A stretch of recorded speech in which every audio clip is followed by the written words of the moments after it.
You ask Tiger to solve.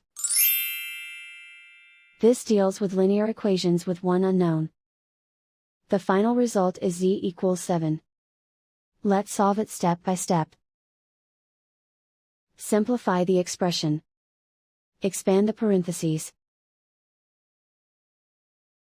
Simplify the arithmetic. Group all constants on the right side of the equation. Add 40 to both sides.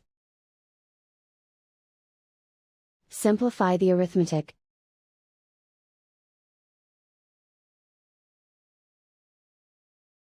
Isolate the z.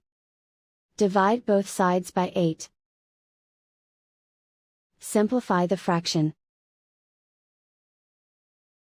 Find the greatest common factor of the numerator and denominator. Factor out and cancel the greatest common factor. And so the final result is z equals 7.